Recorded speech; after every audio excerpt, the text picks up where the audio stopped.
ஒருத்தர் ரொம்பவும் மகிழ்ச்சியா வந்துகிட்டு இருந்தார். என்ன விஷயம்னு விசாரிச்சேன். நான் தோத்து போயிட்டேன், அதுதான் மனசுக்கு மகிழ்ச்சியா இருக்கு அப்படின்னார். எனக்கு இது ரொம்ப ஆச்சரியமா போச்சு. இந்த உலகத்துல தோத்து போறவங்க யாரும் மகிழ்ச்சியா இருக்கிறது இல்ல. அப்படி இருக்கிறப்ப இவர் இப்படி சொல்றாரு, எங்க தோத்து போனீங்கன்னு கேட்டேன். அதுக்கப்புறம் தான் அவர் விவரமா சொன்னார். என்னோட 5 வயசு குழந்தையோட நான் விளையாடிக்கிட்டு இருந்தேன். அந்த விளையாட்டுல என் குழந்தை ஜெயிச்சு விட்டுது, நான் தோத்து போயிட்டேன் அப்படின்னார் ரொம்ப உற்சாகமா. நான் யோசிச்சு பார்த்தேன். அதாவது நாம சின்ன குழந்தையா இருக்கிறப்போ எந்த விளையாட்டுல கலந்துக்கிட்டாலும் அதுல நாம தான் ஜெயிக்கணும்னு ஒரு வெறி நமக்குள்ள இருக்கும். நம்மளை எதிர்த்து விளையாடுறவர் நல்லவரா கெட்டவரா, பெரியவரா சின்னவரா அப்படிங்கறதெல்லாம் முக்கியம் கிடையாது. அவர் தோத்து போகணும், நாம ஜெயிக்கணும், அதுதான் முக்கியம். எதிரியை சந்தோஷப்படுத்த விளையாடுகிற கலை அப்ப நமக்கு தெரியறதில்ல. வாழ்க்கையில ஒரு பக்குவம் வந்ததுக்கு அப்புறம் வெற்றி பெறணுங்கிற மன அழுத்தம் போயிடுது. போட்டியில ஜெயிக்கணுங்கிறத விட குழந்தையை சந்தோஷப்படுத்தணுங்கிறது முக்கியமா போச்சு. ஜெயிக்கணுங்கிற வெறி ஓடி போட்டுது. ஒரு குழந்தையா இருந்தப்போ நம்ம வளர்ச்சிக்கு உதவிய வெறி பெரியவனானதுக்கு பிறகு நமக்கு எதிரியா மாறுது. அதை சரியான சமயத்துல நாம புரிஞ்சுக்கிட்டோம்னா போதும், நாம பொழைச்சிக்கலாம். ஒவ்வொரு மனுஷனுமே வாழ்க்கையோட அடுத்த கட்ட வளர்ச்சியில அடி எடுத்து வைக்கிற நேரத்துல தன்கிட்ட இருந்து ஏதோ ஒரு குணத்தை அல்லது தன் குணம் இருந்த ஏதோ ஒரு உறவை நாம இழக்கத்தான் வேண்டி இருக்குது. ஒரு கட்டம் வரைக்கும் உதவியா இருந்த குணம் அடுத்த கட்டத்துக்கு தடையா கூட மாறிடலாம். இந்த பரிமாண மாற்றத்துக்கு உள்ளாகிற ஒவ்வொருத்தரும் பிரத்யட்சமா இதை உணர்றாங்க. ஆனா பல பேர் எப்படின்னா பழச திறந்துட்டு புதிய கொள்கைகளை உருவாக்கிக்கிறதுக்கு இஷ்டம் இல்லாம இருந்துடுறாங்க, அல்லது அப்படி செய்ய முடியாம தவிக்கிறாங்க. இதையெல்லாம் மீறி அந்த பழச திறந்துட்டா அதை இழந்ததால உண்டாகிற மன அழுத்தம் சில காலத்துக்கு வருத்திக்கிட்டு தான் இருக்கும், வேற வழி இல்லை. ஆரோக்கியமான ஒரு முன்னேற்றத்துக்காக அந்த மன அழுத்தத்தை தாங்கிக்கத்தான் வேணும் அப்படிங்கிறாரு அந்த உலக புகழ்பெற்ற மேதை ஒருத்தர், இந்த ஸ்காட் பெக் அப்படிங்கிறவர். பிறந்த நாள் முதல் இதுதான் சரி அப்படின்னு கற்பிக்கப்பட்டு வந்த ஒவ்வொரு தத்துவத்தையும் தங்களுடைய வளர்ச்சிக்கு தகுந்த மாதிரி மாற்றி அர்த்தப்படுத்திக் கொள்ள முடியாமல் வாழ்க்கை சூழல்ல அப்படியே அரைப்பட்டு தூளாகிறவர்கள் தான் ரொம்ப தவிக்கிறாங்களாம். இதுதான் அவருடைய கருத்து. பெரும்பாலும் மனிதர்களுடைய நடுத்தர வயசுல, அதாவது 30 தாண்டுகிற சமயத்துல தான் இந்த தவிப்பு உண்டாவதுதான். இததான் மேற்கத்திய நாடுகள்ல அடிக்கடி மிட் லைஃப் கிரைசிஸ் அப்படின்னு சொல்றாங்க. அப்பப்போ பழசையெல்லாம் தொலைச்சு விட்டு புதுசா பிறக்கிறதுக்கு கத்துக்கணும். ஒவ்வொரு நிமிஷத்தையும் அந்த நிமிஷத்துக்கு ஏற்ற சித்தாந்தம் கொண்டவர்களாக சந்திப்போம் அப்படிங்கிறார் அந்த உளவியல் நிபுணர். இப்படி பழகிக்கிட்டா வாழ்க்கை இன்பமயம், இல்லைன்னா தவிப்பு மயம்தான். பழச தொலைக்க முடியாதவர்கள்ல எத்தனையோ பேர் உண்டு, எத்தனையோ ரகம் உண்டு. அதுல வேடிக்கையான நண்பர்களும் உண்டு. ஒருத்தர் நண்பர் வீட்டுக்கு போனார். அவரு ஏதோ இனிப்பு பலகாரம் கொடுத்து சாப்பிட சொல்லியிருக்கிறாங்க அவங்க வீட்டுல. இவர் சாப்பிட்டு பார்த்துட்டு சொன்னாராம், சார் 6 மாசத்துக்கு முன்னாடி ஒரு தடவை இங்க வந்தேன், அப்போ ஒரு இனிப்பு பலகாரம் கொடுத்தீங்க, அது இதை விட நல்லா இருந்தது சார் அப்படின்னாராம். அப்ப செஞ்ச அதே இனிப்பு பலகாரம் தான் சார் இதுவும் அப்படின்னாராம் அவர். இயேசுநாதர்கிட்ட ஒருத்தர் கேட்டாராம், இயேசுவே என்னை எவ்வளவு நேசிக்கிறீர்கள் அப்படின்னு. அவர் தன்னுடைய 2 கைகளையும் அகல விரித்து இவ்வளவு என்று சொல்லி சிலுவையில் உயிர் நீத்தார் அப்படின்னு சொல்லுவாங்க. அதாவது அந்த நேசிப்புக்கு எல்லை கிடையாது, அதே போல மன்னிப்புக்கும் எல்லை கிடையாது. இது இயேசுநாதர் சொல்லி கொடுத்த ஒரு பாடம். இயேசுனுடைய சீடர்கள்ல ஒருத்தன் பீட்டர், அவன் ஒரு நாள் இயேசுநாதர்கிட்ட கேட்டிருக்கான், இயேசுவே நான் என்னுடைய தம்பி கிட்ட அடிக்கடி சண்டை போட்டுக்கிட்டு இருக்கிறேன், என்னுடைய சகோதரன் கூட, அவனை நான் எத்தனை தடவை மன்னிக்கிறது? ஏற்கனவே 7 தடவை அவனை மன்னிச்சுட்டேன் அப்படின்னு சொல்லியிருக்கிறான். அப்போ இயேசு சொன்னாராம், மன்னிக்கிறதுக்கு எத்தனை தடவைங்கிற கணக்கெல்லாம் கிடையாது. எத்தனை தடவை உன்னுடைய சகோதரன் உன்னை கோபப்படுத்துகிறானோ அத்தனை தடவை நீ மன்னிக்கிறதுக்கும் தயாரா இருக்கணும், அதுதான் அப்படின்னு சொன்னாராம். அப்ப இவனுக்கு ஒன்னும் புரியல, இது என்ன அவன் தப்பு பண்ணிக்கிட்டே இருப்பான், நாம மன்னிச்சுக்கிட்டே இருக்கிறதா அப்படிங்கறது மாதிரி குழப்பமா இருந்திருக்கிறான். அப்போ இயேசுநாதர் தன்னுடைய சீடன் பீட்டர் கிட்ட ஒரு கதை சொன்னாராம். அந்த கதை இன்றைக்கு நாம எல்லாரும் சிந்தித்து பார்க்க வேண்டிய ஒரு கதை. அதாவது மன்னிப்பை விரும்புகிறவர்கள் மன்னிக்கவும் தயாராக இருக்க வேண்டும் அப்படிங்கிறது தான் அந்த கதையினுடைய தத்துவம். அந்த இயேசுநாதர் சொன்ன கதை என்னன்னா, ஒரு மன்னர் இருந்தார். அவர் ஒரு நாள் அரண்மனையில் உட்கார்ந்து கணக்கு வழக்குகள்லாம் பார்த்துக்கிட்டு இருந்தார். நம்ம அரண்மனையிலேருந்து யார் யார் அரசாங்க கடன் வாங்கியிருக்கிறாங்க, யார் யார் திருப்பி செலுத்தி இருக்கிறாங்க அப்படிங்கிற விவரத்தையெல்லாம் பார்த்துக்கிட்டு இருந்தார். அப்போதான் புரிஞ்சுது, அந்த அரண்மனையில் வேலை செய்கிற ஒருத்தனே அரசாங்க கடன் வாங்கியிருக்கிறான். எவ்வளவு? 10,000 பொற்காசுகள் வாங்கியிருக்கான் கடன். இந்த 10,000 பொற்காசுகளை திருப்பி செலுத்தலை அரசாங்கத்துக்கு. இது மன்னர் கவனத்துக்கு வந்தது. உடனே நம்ம அரண்மனையில் இருக்கிறவனே அரசு கடன் வாங்கி திருப்பி செலுத்தாமல் இருக்கான், அவனை கூப்பிட்டு வாங்கன்னு சொல்லி கூப்பிட்டுட்டு வந்தாங்களாம். விசாரிச்சிருக்கிறாங்க, என்னப்பா நீ எவ்வளவு ஒன்று? ஆமாங்க 10,000 பொற்காசுகள் வாங்கியிருக்கிறேன், இன்னும் திருப்பி கட்டலைன்றான். உடனே அவர் மன்னர் சொல்லியிருக்கிறார், நம்ம சட்டத்திட்டப்படி நீ உடனே பணத்தை திருப்பி கட்டிடு. அப்படி உன்னால கட்ட முடியலன்னா உன்னுடைய வீடு வாசல் சொத்து சுகம் எல்லாத்தையும் விற்று அந்த பணத்தை அரசு கருவூலத்தில் சேர்த்துக்கிறதுக்கு நானே ஏற்பாடு பண்ணிடுறேன் அப்படின்னு அந்த மன்னர் சொன்னாராம். இவன் அப்படியே அதிர்ச்சி ஆயிட்டான், அப்படியே பொத்துன்னு காலில் விழுந்தானா. மன்னா என்னை மன்னிச்சுங்க, என்னால் முடியல, எனக்கு மன்னிப்பு கொடுங்க அப்படின்னு இருக்கான். உடனே அவர் எழுந்திரிச்சு, சரி நீ மன்னிப்பு கேட்டுவிட்ட, அதனால உன்னை மன்னிக்கிறேன், நீ பணம் கட்ட வேண்டாம் அப்படின்னு சொல்லி அந்த மன்னர் அவனை விட்டுட்டாராம். பணத்தையும் தள்ளுபடி கொண்டார், நீ திருப்பி கட்ட வேண்டான்னு. இவனுக்கு ரொம்ப மகிழ்ச்சி, அதனால ரொம்ப உல்லாசமா வந்துகிட்டு இருக்கிறான். தெருவில் வந்துகிட்டு இருக்கிறப்ப இவங்கிட்ட கடன் வாங்கின ஒருத்தன் எதுக்கு வந்துகிட்டு இருக்கான். அவன் இவங்கிட்ட ஒரு 100 பொற்காசுகள் கடன் வாங்கியிருக்கான். அவன் வந்தான், இவன் போய் அவன் சாட்டையை பிடிச்சிக்கிட்டான், நீ எப்படா என் கடனை திருப்பி கொடுக்க போறேன்னு. அவன் இப்போ முடியல, கொஞ்சம் பொறுத்துக்கா, அப்புறம் தரேன் இருக்கான். அதெல்லாம் முடியாது, நீ கொடுத்து தான் ஆகணும் அப்படின்னு இவன் புடிவமா சொல்றான். இப்ப நிலைமையை பாருங்க, இவன் ஏற்கனவே 10,000 பொற்காசுகள் அரசாங்கத்துல கடன் வாங்கினா அதுக்கு மன்னிச்சு விட்டுட்டார் இவனை. ஆனா இவன் இன்னொருத்தனை மன்னிக்கிறதுக்கு தயாரா இல்ல. இவங்கிட்ட கடன் வாங்கின இன்னொருத்தன் 10 பொற்காசுகள், அவனை மன்னிக்க தயாரா இல்ல. அவனை கொண்டு போய் நீதிமன்றத்துல கொண்டு போய் நிறுத்தி தண்டனை வாங்கி கொடுத்துட்டான். நீதிபதி என்ன சொன்னாரு, அந்த இவன் வாங்கின பொற்காசுகளை திருப்பி கட்டுற வரைக்கும் ஜெயிலில் இருக்கணுங்கிறது தீர்ப்பு. ஆனா உடனே அரசர் காதுல விழுந்தது. சொல்லிட்டாங்க, உங்ககிட்ட மன்னிப்பு வாங்கிட்டு போனானே ஒருத்தன், அவன் இன்னொருத்தனை மன்னிக்கிறதுக்கு தயாரா இல்லை, அவனை கொண்டு போய் ஜெயிலில் அடைச்சுட்டான் அப்படின்னு. உடனே மன்னர் பார்த்தார், இவனை மறுபடியும் கூப்பிட்டு வர சொன்னார். தபாரப்பா, நான் உன்னை மன்னிச்சு விட்டேன், ஆனா நீ இன்னொருத்தனை மன்னிக்கிறதுக்கு தயாரா இல்லை, அதனால என்னுடைய தீர்ப்பையும் மாத்துறேன், நீயும் அரசு கடன் தீர்ற வரைக்கும் ஜெயிலில் தான் இருக்கணும் அப்படின்னு சொல்லி ஜெயிலுக்கு அனுப்பிச்சுட்டாராம். இப்படி ஒரு கதையை இயேசுநாதர் தன்னுடைய சீடருக்கு சொன்னதாக ஒரு வரலாறு. அது என்ன, அதுல இருந்து நாம புரிந்து கொள்ள வேண்டியதுன்னா, நாம மன்னிக்கப்படணும்னு நாம விரும்புறோம்னா நாம இன்னொருத்தரை மன்னிக்கிறதுக்கு தயாரா இருக்கணும். அதனால நாம இன்னொருத்தரை யாரையும் மன்னிக்க மாட்டோம், ஆனா என்ன இன்னொருத்தர் மன்னிக்கணும் அப்படிங்கறது மாதிரி செய்யக்கூடாதுன்னு சொல்லுவாங்க. அது மாதிரி நாம இப்ப இது தப்பா புரிஞ்சுக்கிறவங்களும் இருக்கிறாங்க. பாவம் மன்னிப்புங்கிறதுலாம் எதுக்குன்னா, அதாவது மறுபடியும் பாவம் செய்யாம இருக்கிறதுக்காக தான். அதான் மன்னிக்கிறாரே அப்படிங்கிறதுக்காக மறுபடியும் பாவம் பண்ணிட்டு இருக்கிறது இல்லை. அதான் ஒருத்தர் கேட்டாராம், பாவத்திலிருந்து மன்னிப்பு கிடைக்கணும்னா நீ என்ன செய்யணும் அப்படின்னு கேட்டிருக்காரு. அதுக்கு அவன் சொல்லியிருக்கிறான், நான் முதல்ல பாவம் செய்யணும், அப்போதானே மன்னிப்பு கிடைக்கும் அப்படின்னு நானா. இப்படிப்பட்டவர்கள் தான் இன்னைக்கு உலகத்தில் அதிகமாக இருக்கிறாங்க. அதனால இந்த மன்னிப்பின் மகத்துவம்ங்கிறது இயேசுநாதர்ட்ட இருந்து தான் நாம புரிஞ்சுக்கணும்.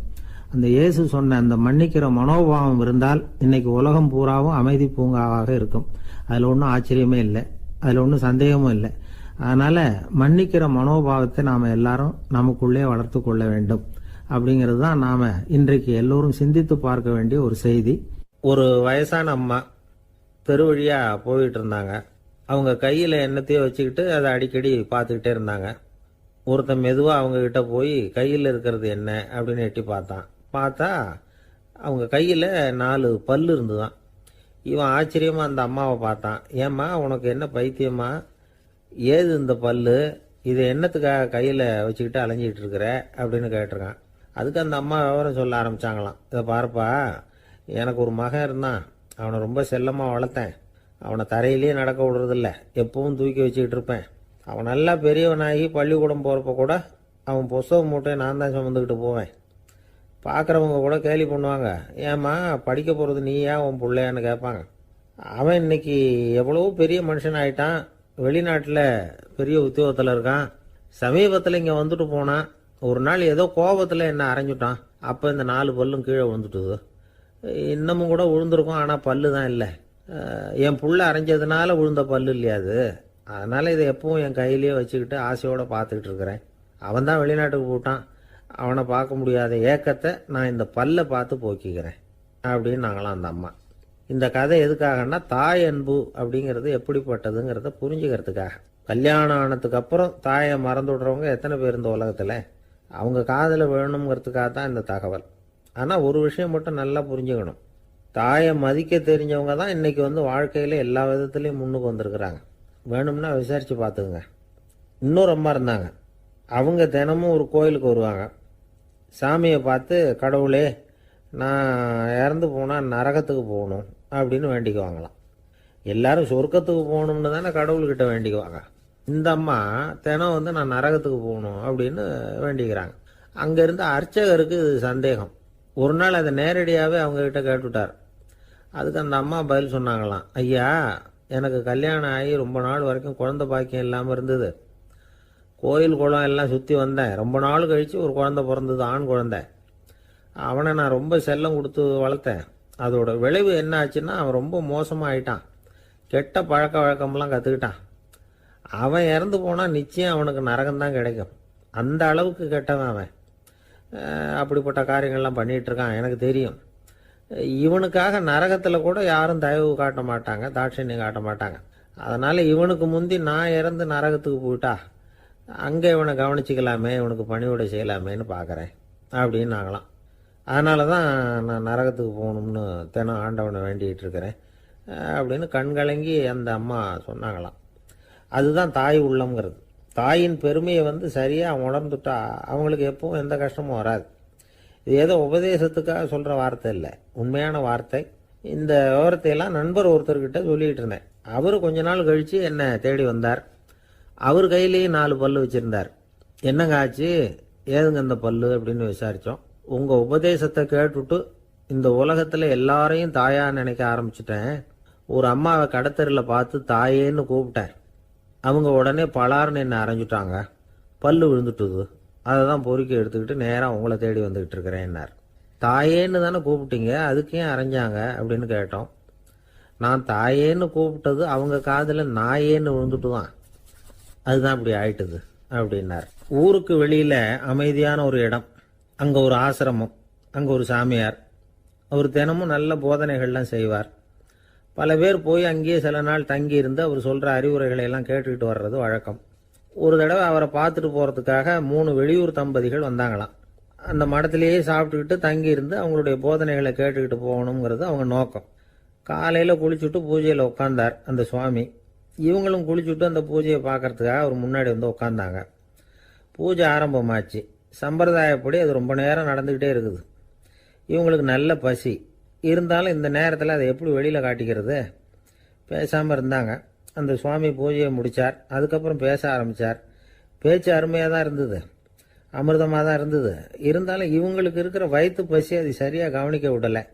அந்த சுவாமியே இதை கவனிச்சதா தெரியல. இவங்களுக்கு மனசுக்குள்ள ஒரு எண்ணம், உள்ள சாப்பாடு தயாராகிட்டு இருக்கும் போல இருக்கு. இந்த பேச்சு முடிஞ்சது நம்மளை உள்ளே அழைச்சிட்டு போய் சாப்பாடு போடுவாங்கன்னு நினைக்கிறோம் அப்படின்னு இவங்களாம் நினச்சிக்கிட்டாங்க. ஆனால் சுவாமி இதை பற்றி எதுவுமே பேசலை, கண்டுக்கலை. ஒரு அம்மாவால் அதுக்கு மேலே சும்மா இருக்க முடியுமா? முடியல. சாப்பாட்டை கவனிக்கலாமா அப்படின்னு சொல்லி மெதுவாக ஆரம்பித்தாங்க. ஓ, கவனிக்கலாமே அப்படின்னு உள்ளே அழைச்சிட்டு போனார் சுவாமி. இவங்க ரொம்ப அவசரமாக எழுந்திருச்சு உள்ளே ஓடினாங்க. அங்கே ஒரு மேஜை மேலே ஒரு கிண்ணம் மூடி இருந்தது. ஓ, இதுதான் சாப்பாட்டு மேஜை போல இருக்கு, இங்கே சாப்பாடு வந்துடும் அப்படின்னு நினச்சாங்க. உடனே போய் சுற்றி உட்காந்துக்கிட்டாங்க. சுவாமி அந்த கிண்ணத்தை எடுத்து அந்த அம்மா கிட்ட கொடுத்தார். அவங்க அதை வாங்கி மூடியை திறந்து பார்க்குறாங்க. உள்ளே ஒரு சாவி இருக்குது. ஓ, சரிதான், இது சமையலறை சாவி போல இருக்கு. அங்கே போய் அதை திறந்து சாப்பாட்டை நாமே எடுத்துக்கிட்டு இங்கே வச்சுக்கிட்டு சாப்பிடணும் போல இருக்கு அப்படின்னு நினச்சாங்க. சாவி இருக்கு இல்லையா, வாங்க பூட்டு நிறையா காட்டுறேன் அப்படின்னு சுவாமி அவங்கள அழைச்சிட்டு போனார், காட்டினார். இவங்க அந்த அறையை ரொம்ப ஆவலோடு திறந்தாங்க. உள்ளே பார்த்தா அங்கே அரிசி, பருப்பு, விதவிதமான காய்கறி எல்லாம் இருக்குது. சமையலுக்கு வேண்டிய மிளகாய், எண்ணெய், பால், தயிர், நெய் இப்படி எல்லாமே இருக்குது. அடுப்பு, விறகு, நெருப்பு போட்டி அது கூட அங்கே இருக்குது. சாப்பாடு தயாராக இருக்கும்னு நினச்சிக்கிட்டு போனால் இப்படி இருக்குதே அப்படின்னு சொல்லி அதை பார்த்ததும் ரொம்ப சோர்ந்து போட்டாங்க அவங்க.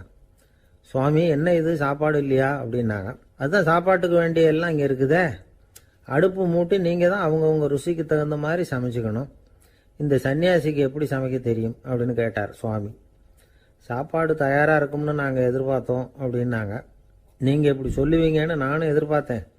இது வரைக்கும் நான் எவ்வளவோ தத்துவம்லாம் எடுத்து சொன்னேன். எல்லாத்தையும் விட இதுதான் அனுபவபூர்வமான தத்துவம். ஆண்டவன் நமக்கு நல்ல மனசை கொடுத்துருக்கிறான், நல்ல வாய்ப்புகளையும் தந்திருக்கிறான், அதையெல்லாம் பயன்படுத்திக்கக்கூடிய மூளையையும் சிந்தனையையும் கொடுத்துருக்குறான்.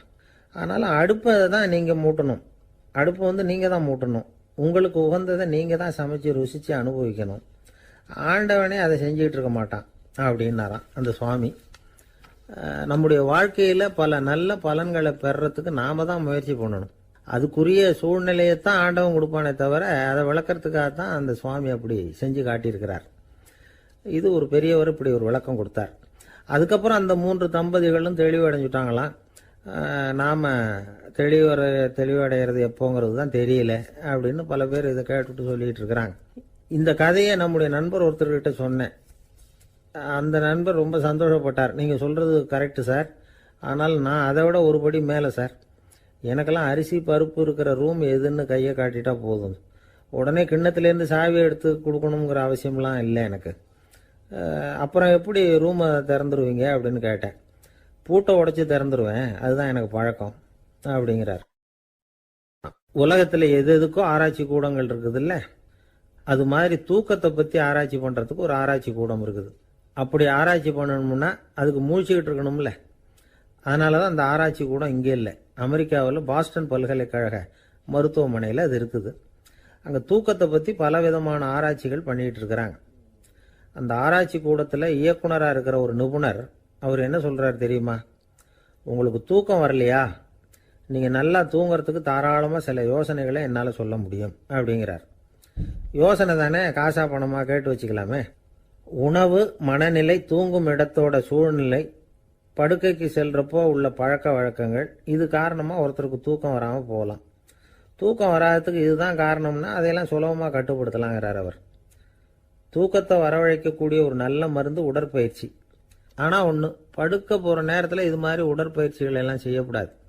கொஞ்சம் முன்னாடி பகல்லையே இந்த பயிற்சிகளை செய்கிறது நல்லது. தூக்கம் வராமல் அவதிப்படுறவங்க பிற்பகல் நேரங்களில் காஃபி, டீ இது மாதிரி பானங்களை சாப்பிடக்கூடாது. மது அருந்துறது கூட தூக்கத்தை பாதிக்கும்.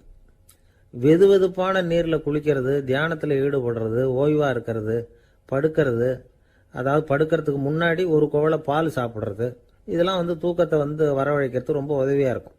இன்னொரு விஷயம் என்னென்னா, தூங்கி ஆகணுமேங்கிற கவலை வேண்டியதில்லை.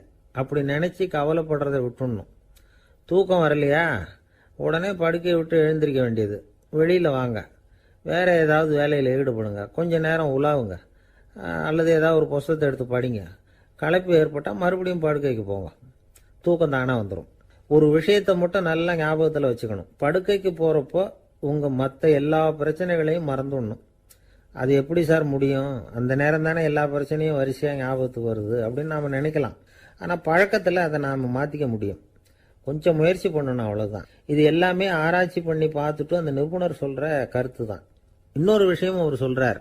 அது என்னென்னா, உடல் கோளாறு காரணமாக தூக்கம் வராமல் அவதிப்படுறவங்களுக்கெல்லாம் இந்த யோசனைகள் சரியாக வராது அப்படிங்கிறார். அதுக்கெல்லாம் மருத்துவ சிகிச்சை கொடுத்து தான் சரி பண்ணணும். சில பேருக்கு நடு ராத்திரியில் மூச்சு திணறல் ஏற்பட்டு தூக்கம் வராமல் போயிடும். ஊரெல்லாம் தூங்குறப்போ தான் மட்டும் தூங்காமல் மூழ்கிட்டு இருக்கிறது, ஊரெல்லாம் மூழ்கிட்டு இருக்கிறப்போ தான் மட்டும் தூங்குறது, இது மாதிரி கோளாறுகளால் சில பேர் பாதிக்கப்படலாம். காலு தசை முறுக்கிக்கிறதுனால சில பேருக்கு அடிக்கடி விழிப்பு வரலாம். மன அழற்சி காரணமாக சில பேருக்கு தூக்கம் வராது. இது மாதிரி கோளாறுகளுக்கெல்லாம் அதுக்கு தகுந்த மாதிரி சிகிச்சை கொடுத்து தான் சரி பண்ண வேண்டியிருக்கும்.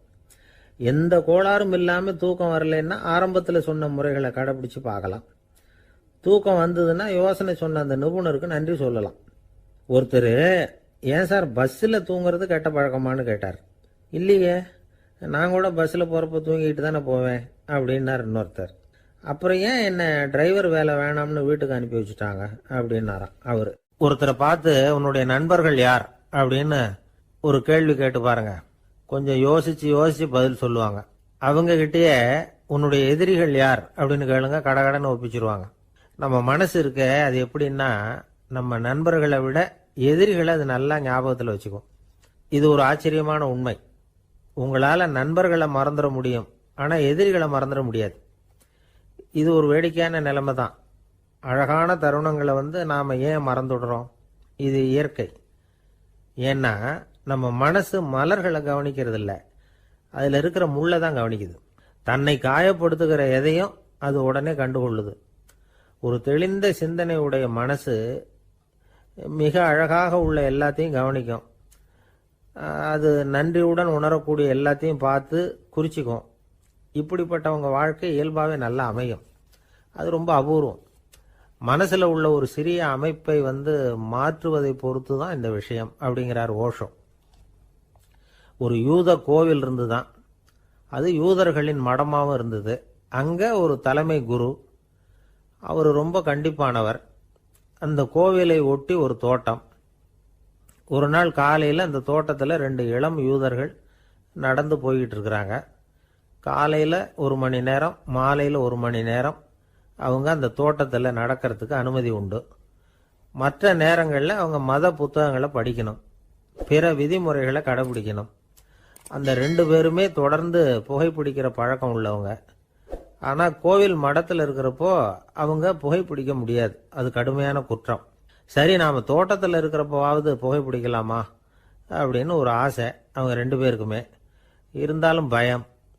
இப்படி கேட்டால் மதகுரு என்ன சொல்லுவாரோ அல்லது என்ன செய்வாரோங்கிற பயம். இப்படியே கொஞ்ச நாள் ஆச்சு. ஒரு நாள் இந்த 2 பேரில் ஒருத்தன் ரொம்ப கலங்கி போய் அந்த கோவிலிருந்து வெளியில் வந்துக்கிட்டு இருந்தான். வந்தவன் நேராக தோட்டத்து பக்கம் போனான். அங்கே இன்னொருத்தன் ஆனந்தமாக புகை பிடிச்சிக்கிட்டு இருக்கிறான். அதை பார்த்து தான் இவனுக்கு அதிர்ச்சி. அட கடவுளே, என்ன இது, நீ கேட்காமலே ஆரம்பிச்சிட்டியா அப்படின்னா. இல்லை இல்லை, நான் கேட்டுட்டு தான் ஆரம்பிச்சிருக்கேன்னா அவன்.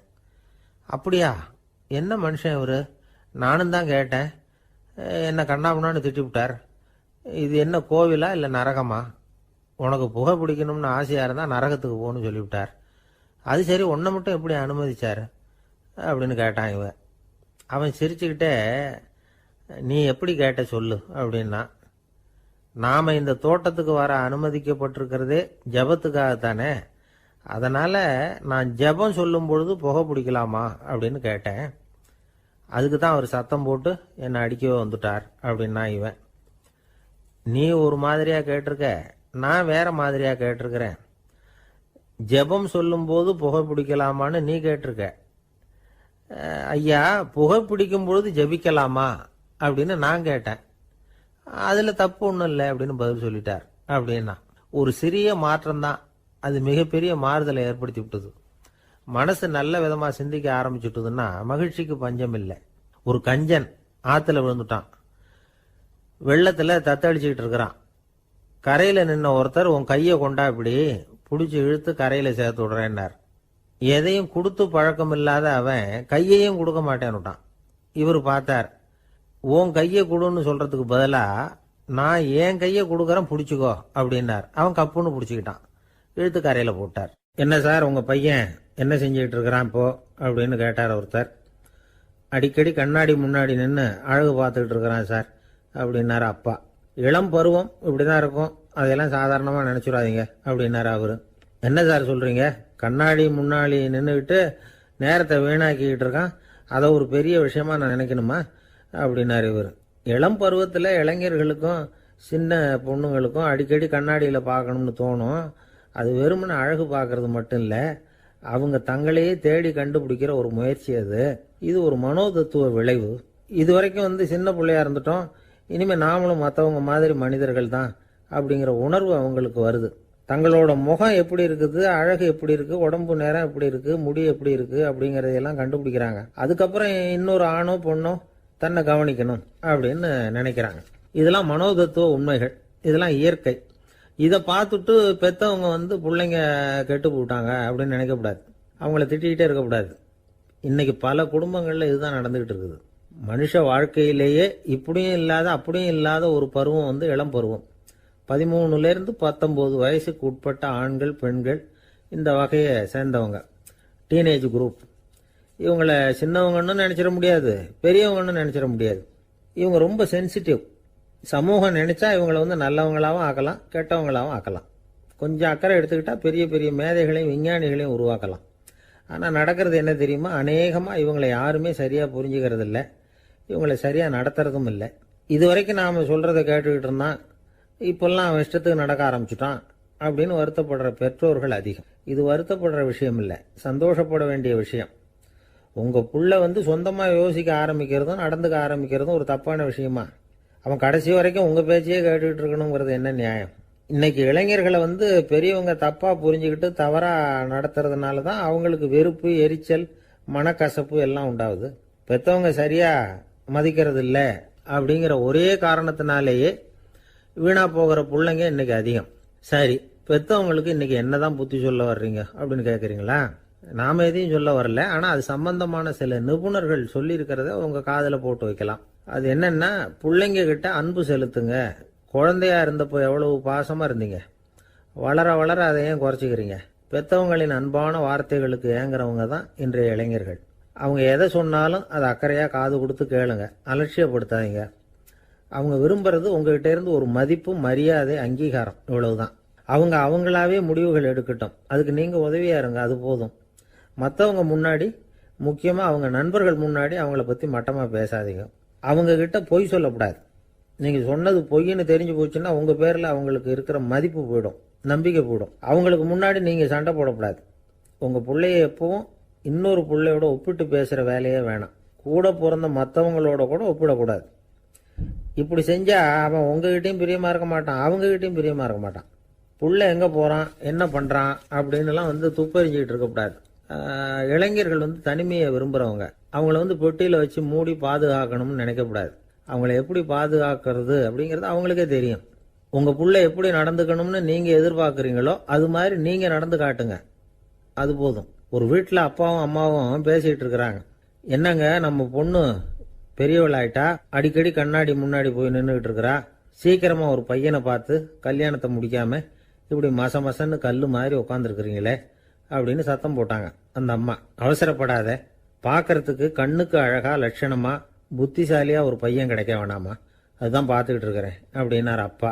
இதுக்கு அந்த அம்மா சொல்றாங்க, எங்க அப்பா இப்படியெல்லாம் நினைச்சுக்கிட்டு இருந்திருந்தா எனக்கு கல்யாணமே ஆயிருக்காது தெரியுமா அப்படின்னாங்களாம். 1816 வருஷம் செப்டம்பர் மாதம் 11ஆம் தேதி பிரான்ஸ் தேசத்தில் உள்ள ஒரு மருத்துவமனை. அங்கே ஒரு இளம் டாக்டர் கொஞ்ச நாளைக்கு முன்னாடி தான் அந்த ஆஸ்பத்திரியில் புதுசாக வேலைக்கு சேர்ந்துருக்கிறார். அவர் பேர் ரெனே லெனக். அவர் அன்னைக்கு காலையில் அந்த மருத்துவமனையில் அப்படியே ரவுண்ட்ஸ் வந்துக்கிட்டு இருக்கிறார். வார்டில் ஒரு படுக்கையில் ஒரு இளம் பெண் படுத்திருக்கிறா. அந்த பொண்ணுக்கு இருதய நோயாக இருக்கலாம்ங்கிறது மற்ற டாக்டர்கள் சந்தேகம். அந்த காலத்துல எல்லாம் ஒருத்தருடைய இருதய துடிப்பை தெரிஞ்சுக்கணும்னா நோயாளியின் மார்பில் டாக்டர் காதை வச்சு பார்த்து தான் தெரிஞ்சுக்கிறது வழக்கம். ஆனால் இந்த பெண்ணும் இளம் பெண், அந்த டாக்டரும் புதுசாக சேர்ந்துருக்கிறவர். அதனால் பரிசோதனை பண்ண தயங்கினார். கொஞ்ச நேரம் யோசனை பண்ணார். திடீர்னு ஒரு ஞாபகம் வந்தது அவருக்கு. அதாவது அன்னைக்கு விடியற் காலையில் தோட்டத்தில் அப்படி வாக்கிங் போயிட்டு இருந்தப்போ சின்ன பசங்கள்லாம் ஒரு மரக்கட்டையை வச்சு விளையாடிட்டு இருந்தாங்களாம். அதை இவர் பார்த்துருக்கிறார். அது என்ன விளையாட்டுனா, ஒரு நீளமான மரப்பலகை, அதில் ஒரு முனையில் ஒரு பையன் தன்னுடைய காதை வச்சுக்கிட்டு இருக்கிறான், மறுமுனையில் இன்னொரு பையன் அந்த மரப்பலகையை ஒரு ஆணியால் கீறிக்கிட்டு இருக்கிறான். ஒரு முனையில் ஆணியால் கீறும் பொழுது மறுமுனையில் காதை வச்சிருக்கிற பையனுக்கு அந்த சத்தம் துல்லியமாக கேட்குது. அந்த டாக்டருக்கு காலையில் பார்த்த இந்த விளையாட்டு ஞாபகத்துக்கு வந்துட்டுது. உடனே என்ன பண்ணார் தெரியுமா? ஒரு நீளமான காகிதத்தை எடுத்தார். அதை அப்படியே உருளை மாதிரி உருட்டினார். ஒரு முனையை அந்த நோயாளியின் மார்பில் இடது பக்கம் வச்சார், இன்னொரு முனையில் தன்னுடைய காதை வச்சார். என்ன ஆச்சரியம்! நோயாளியின் மார்பில் நேரடியாக காதை வச்சு கேட்கறத விட துல்லியமாக கேட்டது இதய துடிப்பு. இதய துடிப்பு மட்டும் இல்லை, மூச்சு இழுத்து விடுறது, திரவ பொருள்களின் அசைவு, எல்லா சத்தமும் தெளிவாக கேட்குது. கிரேக்க மொழியில் ஸ்டெத்தாஸ் அப்படின்னா மார்பு, ஸ்கோப்பின் அப்படின்னா பார்ப்பதுன்னு அர்த்தம். அதனால டாக்டர் ரெனே லெனக் தான் கண்டுபிடிச்ச கருவிக்கு ஸ்டெத்தஸ்கோப் அப்படின்னு பேர் வச்சார். அவரே முதல் மாடலையும் செஞ்சார். அளவு ரொம்ப பெருசாக இருந்தது, சுலபமாக எடுத்துகிட்டு போகிறது கஷ்டம், அது அவ்வளவு கஷ்டமாக இருந்தது அது. அதனால் அவரே அதை அப்புறம் 2 பிரிவாக தயார் பண்ணார். இது 2 துண்டையும் டாக்டர் தன்னோட கோட்டு பாக்கெட்டில் வச்சுக்கலாம், தேவைப்படுறப்ப எடுத்து ஒன்றா சேர்த்துக்கலாம். இப்படி தான் அவர் ஆரம்பத்தில் பண்ணார். தன்னுடைய இந்த கண்டுபிடிப்பை பற்றி அவர் ஒரு புத்தகம் எழுதினார். நிறைய விற்றுது, புகழும் பணமும் சேர்ந்தது. பணமும் புகழும் சேர்ந்தது மாதிரியே அவருக்கு ஒரு நோயும் சேர்ந்தது. அது என்ன நோயின்னு கண்டுபிடிக்கிறதுக்கும் அவர் கண்டுபிடிச்ச கருவி தான் உபயோகப்பட்டு தான். அவரே அதை கண்டுபிடிச்சார். அவருக்கு வந்திருந்தது காச நோய். 1826 வருஷம் ஆகஸ்ட் மாதம் 13ஆம் தேதி உலகத்தின் முதல் ஸ்டெதஸ்கோப்பை கண்டுபிடிச்ச டாக்டர் ரெனே லெனக் காலமானார். அவர் சாகிறதுக்கு முன்னாடி மரத்தால் செஞ்சு வச்சிருந்த ஸ்டெதஸ்கோப்பை தனக்கு வேண்டியப்பட்ட ஒரு டாக்டர்கிட்ட கொடுத்து, என்னுடைய சொத்துக்கள்லேயே ரொம்ப வசந்தது அப்படின்னு சொன்னாராம். அதுக்கப்புறம் 3 வெள்ளைக்காரங்க சேர்ந்து இந்த கருவியில் சில மாற்றங்களை பண்ணாங்க. ஆனால் 1829 லண்டனில் டாக்டர் நிக்கோலஸுங்கிறவர் ஒரு காதால் இதய துடிப்பை கேட்கறத விட டாக்டர் 2 காதாலையும் கேட்கறது தான் சரியா இருக்கும் அப்படின்னு ஒரு கருத்தை வெளியிட்டார். அதுக்கப்புறம் ரொம்ப காலம் கழிச்சு 1852 ஜார்ஜ் காமான் அப்படிங்கிறவர் ரப்பர் டியூப்களை உபயோகப்படுத்தி 2 காதாலையும் கேட்கற மாதிரி ஒரு புதிய வடிவத்தை அதுக்கு கொடுத்தார். அதுக்கு பிறகு அது படிப்படியா எவ்வளவோ மாற்றங்கள் இருந்தாலும் ஆரம்பத்தில் டாக்டர் ரெனே லெனக் உருவாக்கின அடிப்படை மாடலை யாரும் மாற்றி அமைக்கலைங்கிறது தான் முக்கியமான விஷயம். நமக்கு தெரிஞ்ச ஒரு ஆஸ்பத்திரி, அதில் ஒரு நோயாளி, காலை நேரத்தில் நர்ஸு அந்த பக்கமாக போயிட்டு இருந்தாங்க. அதை பார்த்துட்டு ஒரு நர்ஸுன்னு கத்துறார். நர்ஸு அவசரமாக ஓடி வந்து என்ன விஷயம்னு கேட்டாங்க. சிஸ்டர், இங்கே பாருங்க, உங்கள் டாக்டரை என் நெஞ்சில் ஒரு காதை வச்சு கேட்டுக்கிட்டு இருக்கிறார் அப்படின்னார் நோயாளி. சிஸ்டர் பதட்டப்படாம, அதனால என்ன, இந்த டாக்டர் பழமையான விஷயங்கள்ல ரொம்ப நம்பிக்கை உள்ளவர், அதனால ஸ்டெதாஸ்கோப்பை உபயோகப்படுத்தாம காதை வச்சு கேட்கிறார், அது ஒன்றும் தப்பு இல்லை அப்படின்னாங்களாம். ஐயோ, அதுக்காக இல்லை சிஸ்டர், இவர் என் நெஞ்சு மேல தலையை வச்சது நேற்று ராத்திரி 9 மணி, இப்போ விடிஞ்சு போச்சு, இன்னமும் தலையை எடுக்கவே இல்லை, அதுக்காக தான் சந்தேகப்பட்டு உங்களை கூப்பிடுறேன் அப்படின்னாராம். அரேபிய நாடு, அங்க ஒரு ஆட்சி தலைவர், அரேபிய நாட்டு ஆட்சி பொறுப்பை ஏத்துக்கிட்டவர். அவர் வந்து ஆட்சி பொறுப்பை ஏத்துக்கிட்ட பிறகு ஒரு நாள் ஒரு தெருவில் நடந்து போய்கிட்டு இருந்தார். அவர் தோளில் ஒரு பெரிய துணி மூட்டை, அதை சுமந்துக்கிட்டு கடத்தெருவை நோக்கி அவர் போய்கிட்டு இருக்கிறார். வழியில் அவரை சந்திச்சார் உமர். அவர் கேட்டார், கலீஃபா அவர்களே, எங்க புறப்பட்டுட்டீங்க அப்படின்னு கேட்டார். கலீஃபான்னா ஆட்சி தலைவர்னு அர்த்தம். இதுக்கு அவர் சொன்னார், நான் வந்து துணி வணிகம் செய்யறவன், அதனால துணி வியாபாரம் செய்யறதுக்காக போயிட்டு இருக்கிறேன்னார். நீங்க இப்போ இந்த நாட்டுக்கு ஆட்சி தலைவர், ஆட்சி பொறுப்புல இருக்கிறீங்க, நீங்க வியாபாரம் செய்ய போட்டா அரசு பணிகளை செய்யறது யாரு அப்படின்னு கேட்டார் அவர். நான் அரசு பணிகளை மட்டுமே செஞ்சுக்கிட்டு இருந்தா என் குடும்பத்தை காப்பாத்துறது யாரு அப்படின்னு கேட்டார் அவர். இப்படி கேட்டவர் யார் தெரியுமா? அவர் தான் அபூபக்கர், இறை தூதர் முகமது அவர்களுக்கு பிறகு கலீஃபாவாக தேர்ந்தெடுக்கப்பட்டவர். அப்போலாம் ஆட்சி தலைவர்களுக்கு சம்பளம்னு எதுவும் கிடையாது. இந்த பிரச்சனையை எப்படி தீர்க்கிறதுன்னு யோசனை பண்ணார் உமர். அபு உபைதா அவர்கள்கிட்ட அழைச்சிட்டு போனார். அவர் யாருன்னா, அவர் தான் பொது நிதி கருவூலத்தின் பொறுப்பாளர். அவர்கிட்ட பிரச்சனையை சொன்னார். இது மாதிரி ஆட்சி தலைவருக்கு பொது நிதியிலிருந்து ஊதியம் அளிக்க முடியுமான்னு கேட்டார். பொது நிதி விதிகளின்படி அதுக்கு சாத்தியம் இல்லைன்னு சொல்லிவிட்டாரு அவரு. சரி, வேற ஏதாவது வழி இருக்குதான்னு கேட்டார் உமர். அபு உபைதா கொஞ்சம் யோசனை பண்ணி பார்த்தார். அப்புறமா சொன்னார், மக்காவிலிருந்து மதீனாவுக்கு குடிபெயர்ந்து வந்த அகதிகளுக்கு நிதி உதவி அளிக்கிறதுக்கு விதிகள்ல இடம் இருக்கு. அப்படி பார்த்தா அபூபக்கரும் அகதி தானே, அதனால எல்லா அகதிகளுக்கும் கொடுக்கறது மாதிரியே அவருக்கும் ஒரு தொகை அளிக்கலாம்னார். கலீஃபா அபூபக்கருக்கு இந்த அகதி உதவி தொகையைத்தான் கொடுத்துட்டு வந்தாங்களாம். குடும்ப செலவுக்கு அது போதுமானதா இல்ல. இருந்தாலும் கலீஃபாங்கிறதுக்காக மற்ற அகதிகளை விட அதிகமா தொகையை பெற அவர் விரும்பல. மார்பு பக்கம் கிழிஞ்சிருந்த ஒரு மேலாடையை தான் அவர் அணிஞ்சிருந்தார். அவருடைய துணைவியார் அஸ்மா, அவங்க ஒரு நாள் தேன் அருந்த ஆசையா இருக்குன்னாங்களாம். நமக்கு கிடைக்கிற ஊதியம் குடும்ப செலவுக்கே போதுமானதா இல்லையே, இந்த நிலையில தேன் வாங்கறதுக்கு காசுக்கு நான் எங்க போவேன் இருக்காரு அவரு. கொஞ்ச நாள் கழிச்சு அவங்க ஒரு தொகையை அவர்கிட்ட கொடுத்து தேன் வாங்கிட்டு வர சொன்னாங்களாம். இவருக்கு ஆச்சரியம், ஏது இந்த பணம்னு கேட்டிருக்காரு. நீங்க தினமும் குடும்ப செலவுக்காக கொடுத்துக்கிட்டு வந்த பணத்துல கொஞ்சம் கொஞ்சமா மிச்சப்படுத்தி வச்சேன்னாங்களாம். அபூபக்கர் அந்த பணத்தை எடுத்துக்கிட்டு நேரா பொது நிதி கருவூல பொறுப்பாளர்கிட்ட போனார். இந்த பணத்தை பொது நிதியில சேர்த்துருங்க, இது அதிகப்படியா எனக்கு தரப்பட்டு வந்த ஊதியம், அடுத்த மாசத்துல இருந்து இந்த தொகையை குறைச்சிங்கன்னு வேற சொல்லிவிட்டாராம். பசியை தணிக்க தேவையான அளவு உணவு, ஒரு ஜோடி உடை, இதை தவிர கூடுதலா மக்கள் பொது நிதியிலிருந்து வாங்கிக்கிறதுக்கு என் குடும்பத்தாருக்கு உரிமை இல்லை அப்படின்னு சொல்லி கண்டிப்பா சொல்லிவிட்டாராம். அவர் வாங்கிட்டு வந்த இந்த குறைந்த ஊதியம் கூட அவர் மனசை உறுத்திக்கிட்டே இருந்தது. கடைசி நேரம் அவர் தம்முடைய மகள் ஆயிஷா அவர்களை அழைச்சார். மகளே, இதுவரைக்கும் பொது நிதியிலிருந்து நான் வாங்கிட்டு வந்த தொகை என்னுடைய இதயத்துல பாரமா அழுத்திக்கிட்டு இருக்கு, என் தோட்டத்தை விற்று அதில் வர்ற பணத்திலிருந்து நான் இது வரைக்கும் வாங்கிட்டு வந்த ஊதிய தொகையை கணக்கு போட்டு பொது நிதியில் சேர்த்து விடு அப்படின்னாராம். பதவி ஏற்கிறதுக்கு முன்னாடி தன்கிட்ட இருந்ததை விட இப்போ கூடுதலாக என்ன சொத்து இருக்குன்னு பார்த்துருக்கார். ஒரு ஒட்டகம், ஒரு கோப்பை, ஒரு பணியாள். இதையும் அடுத்தபடியா கலீஃபாவா வர்றவர்கிட்ட ஒப்படைச்சிருங்க அப்படின்னு விட்டாராம். அதே மாதிரி அடுத்து வந்த உமர்கிட்ட ஒப்படைச்சாங்க. அப்போ உமர் சொன்னாராம், அபூபக்கரே, இந்த முன்மாதிரியால உங்களுக்கு பிறகு இந்த ஆட்சி பொறுப்பை ஏற்கிறவர்களை பெரும் நெருக்கடிக்கு ஆளாகி விட்டீங்க அப்படின்னு சொல்லி ரொம்ப கண் கலங்கினாராம். கடைசியா அபூபக்கர் தன்னுடைய குடும்பத்தாருக்கு விட்டு சென்ற சொத்து ஒரு படுக்கை விரிப்பு, ஒரு போர்வை, அவ்வளவுதான்.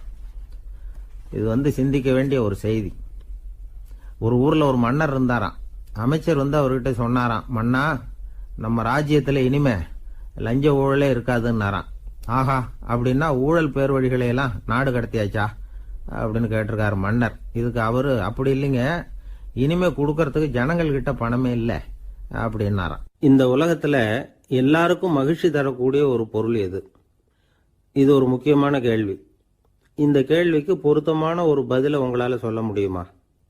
அதாவது கொஞ்சம் யோசிச்சு பார்த்தா பணம்னு சொல்லலாமா? இப்போ கையில் காசு இல்லாதவங்ககிட்ட ஒரு 10 ரூபாய் கொடுத்தா அது அவனுக்கு சந்தோஷத்தை கொடுக்கும். ஏற்கனவே வருமான வரி பிரச்சனையில் சிக்கி இருக்கிறவர்கிட்ட இன்னும் கொஞ்சம் பணம் இருந்தாங்கன்னு சொல்லி கொடுத்தோம்னா அது அவருக்கு சங்கடத்தை தான் கொடுக்கும். அதனால அந்த கேள்விக்கு பணம்ங்கிறது பொருத்தமான பதிலாக இருக்க முடியாது. கேள்வி என்னன்னா, இந்த உலகத்தில் எல்லாருக்கும் மகிழ்ச்சி தரக்கூடிய ஒரு பொருள் எது? சரி, இனிப்புன்னு சொல்லலாமா? ஏன்னா எல்லாருக்கும் இனிக்க தானே செய்யும். அதுலேயும் ஒரு சிக்கல் இருக்கு. சக்கரை வியாதிக்காரங்களுக்கு அது என்ன சந்தோஷத்தையா கொடுக்கும்? ஆக எல்லாருக்கும் வேறுபாடு எதுவும் இல்லாமல் மகிழ்ச்சியை கொடுக்கக்கூடியது வேற ஏதோ ஒன்று இருக்கு. அது என்னன்னு கண்டுபிடிக்கணும். அதுதான் இன்னைக்கு தகவல். இப்போ அதை கண்டுபிடிக்கணும்னா இந்த கதையை கேட்கணும். அது என்ன கதைன்னா, ஒரு ஊரில் ஒரு ராஜா இருந்தார். அவருக்கும் இதே சந்தேகம் வந்துட்டுது. அதாவது எல்லாருக்கும் இன்பம் தரக்கூடிய பொருள் எது அப்படின்னு. இதுக்கு பதில் தெரிஞ்சுக்கிறதுக்கு ஆசைப்பட்டார். சரி, அதுக்கு என்ன செய்யலாம்னு யோசனை பண்ணார். நாட்டு மக்களுக்கு பகிரங்கமாக ஒரு அறிவிப்பு கொடுத்தார். நம்ம நாட்டு மக்கள் இன்பம் தரக்கூடிய பொருள் எதுன்னு நினைக்கிறாங்களோ அதை கொண்டுகிட்டு அரண்மனையில் உள்ள கண்காட்சி மண்டபத்தில் வைக்கலாம். அப்படி அவங்க வைக்கிற பொருள்களில் எது எல்லாருக்கும் இன்பம் தரக்கூடியதாக இருக்குமோ அதை வச்சவருக்கு 1000 பொற்காசுகள் பரிசு அப்படின்னு அறிவிப்பு கொடுத்துட்டார். ஜனங்கள் இந்த அறிவிப்பை கேட்டாங்க. அதுக்கப்புறம் சும்மா இருப்பாங்களா? 1000 பொற்காசுன்னா சும்மாவா? அவங்க கையில் என்னென்ன கிடைச்சதோ அதையெல்லாம் கொண்டாந்து அரண்மனை காட்சி மண்டபத்தில் வச்சுட்டாங்க. அதுக்கப்புறமா ராஜா அங்கே வந்தார். ஒவ்வொன்றா பார்த்துக்கிட்டே வந்தார். முதல்ல ஒரு குயில் இருந்தது, இனிமையாக பாடக்கூடிய குயில். இந்த குயிலோட இன்னிசை எல்லாருக்கும் இன்பம் தரக்கூடியது தான். இருந்தாலும் காது கேட்காதவங்களுக்கு இந்த இசை எப்படி இன்பம் தர முடியும்? அதனால இது சரியில்லைன்னு விட்டார். அடுத்தபடியாக போனார். அங்கே என்ன வச்சிருக்கிறாங்கன்னு பார்த்தா ஒரு அழகான மயில் அங்கே தோகை விரித்து ஆடிக்கிட்டு இருக்குது. இந்த மயிலோட ஆட்டம் மனசுக்கு இன்பம் தரக்கூடியது தான். இருந்தாலும் பார்வை இல்லாதவங்க இந்த ஆட்டத்தை பார்த்து ரசிக்க முடியுமா? முடியாது. அதனால இதுவும் சரியில்லை அப்படின்னு சொல்லிவிட்டார். அதுக்கு அடுத்தபடியாக போனார். பல வகையான இனிப்பு பண்டங்களை வச்சுருந்தாங்க. பார்த்தார், வயசானவங்களுக்கும் நோயாளிகளுக்கும் இது இன்பம் தராது, துன்பம் தான் கொடுக்கும் அப்படின்னார். இப்படி ஒவ்வொன்றா பார்த்துக்கிட்டே போகிறார். அழகான மலர்கள், கனிகள், ஓவியங்கள் எதுவுமே பொருத்தமாக தெரியல. சகல பேருக்கும் இன்பம் தரக்கூடிய வகையில் எதுவும் இல்லை. கடைசியாக வந்தார். அங்கே ஒரு களிமண் பொம்மை இருந்தது. அது என்ன பொம்மை தெரியுமா? பசியால் வாடி இருக்கிற ஒருத்தருக்கு ஒரு அம்மா இனிமையாக பேசிக்கிட்டு சோறு போடுறது மாதிரி அந்த பொம்மையை செஞ்சுருந்தாங்க. அதுக்கு கீழே அன்பு அப்படின்னு எழுதியிருந்ததுதான். ராஜா பளிச்சுன்னு ஒரு முடிவுக்கு வந்தார். அந்த பொம்மையை செஞ்ச சிற்பியை வரவழைச்சார், பரிசு கொடுத்தார். அன்பு ஒன்று தான் எல்லாருக்கும் இன்பம் அளிக்கக்கூடிய பொருள். காது கேட்காதவங்களும் அதை கேட்க முடியும், பார்வை இல்லாதவங்களும் அதை பார்க்க முடியும், குழந்தைகளும் அதை உணர முடியும் அப்படின்னு அதுக்கு விளக்கம் கொடுத்தார் அந்த மன்னர். இந்த உலகத்தில் எல்லாருக்கும் மகிழ்ச்சி தரக்கூடிய ஒரு பொருள் அன்பு தான். அதை புரிஞ்சுக்கிட்டு தான் சில கணவன்மார்கள் மனைவி பேரில் ரொம்ப அன்பை காட்டிக்கிறது வழக்கம். ஒரு வீட்டு வாசப்படி பக்கமாக மழைக்கு ஒதுங்கினார் ஒருத்தர். மழை தூரிக்கிட்டு இருந்தது, இருட்டு நேரம். அந்த வீட்டில் இருந்தவர், இன்னைக்கு ராத்திரி வேணும்னா இங்கேயே தங்கிட்டு காலையில் போங்க அப்படின்னார். உடனே இவர் சொன்னார், ரொம்ப நன்றிங்க, ஒரு 10 நிமிஷத்தில் இதை வந்துடுறேன் அப்படின்னு சொல்லிவிட்டு எங்கேயோ ஓடினார். 10 நிமிஷம் கழித்து திரும்பி வந்தார். ஆமாம், எங்கே போயிட்டு வந்தீங்கன்னு கேட்டார் வீட்டில் இருந்தவர். நேராக எங்கள் வீட்டுக்கு போய் மனைவி கிட்ட இன்னைக்கு ராத்திரி இங்கேயே தங்கிக்கிறேன்னு சொல்லிவிட்டு வந்துட்டேன் அப்படின்னார் அவர்.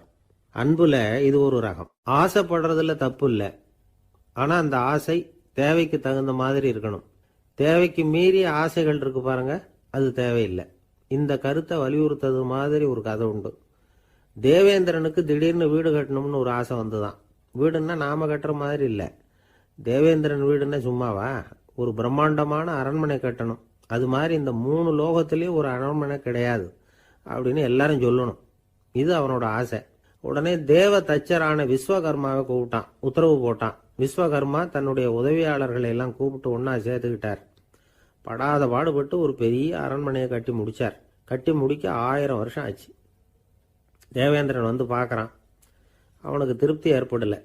என்னுடைய அந்தஸ்துக்கு இது ரொம்ப சாதாரணமான கட்டிடம், இதை விட இன்னும் பெருசாக கட்டு அப்படின்னா. தேவ தச்சர் திணறி போயிட்டார். அவரால் அதுக்கு மேலே எதுவும் செய்ய முடியல. என்ன பண்ணுறதுன்னு யோசனை பண்ணார். நேராக நாரதர் காலில் போய் விழுந்தார். நீங்கள் தான் என்னை இந்த பிரச்சனையிலேருந்து காப்பாற்றணும்னார். நாரதர் யோசனை பண்ணார். சரி, கவலைப்படாதேன்னார். நேராக இந்திரன் கிட்ட போனார். இந்திரன் வந்து நாரதரை பார்த்த உடனே வாங்கன்னு கூட்டிகிட்டு போய் அரண்மனையை காட்டினான். இது மாதிரி ஒரு அரண்மனையை நீங்கள் வேற எங்கேயாவது பார்த்துருக்குறீங்களா அப்படின்னு ரொம்ப பெருமையாக கேட்டான். நான் பார்த்ததில்லை, ஆனால் என்னை விட வயசில் மூத்தவர் மகரிஷி லோமேசர், அவர் ஒரு வேளை பார்த்துருக்கிறாரா என்னமோ அப்படின்னார். உடனே அவரை மனசில் நினச்சி தியானம் பண்ணினார். அடுத்த கணம் லோமேசர் அங்கே வந்தார். இடையில ஒரு சின்ன துண்டு, கையில் ஒரு கமண்டலம், தலையில் ஒரு பாய், அவ்வளவுதான் அவர்கிட்ட இருந்தது. எதுக்காக தலையில் எந்த பாய் அப்படின்னு கேட்டான் இந்திரன். என்ன மாதிரி அற்ப ஆயுள் உள்ள ஒரு ஜீவன் தனியாக வீடு கட்டிக்கிட்டு திண்டாடணுமா? இந்த பாய் தான் ஒரு வீடு மாதிரி எனக்கு நிழல் கொடுக்குது அப்படின்னார் அவர். என்னது, உங்களுக்கு வந்து அவ்வளவு கொஞ்சமான ஆயுளா அப்படின்னு ஆச்சரியத்தோடு கேட்டான் இந்திரன். ஆமாம், இதை பாரு, என்னுடைய மார்பில் ஒரு பொற்காசு அளவுக்கு ரோமம் உதிர்ந்துட்டுது.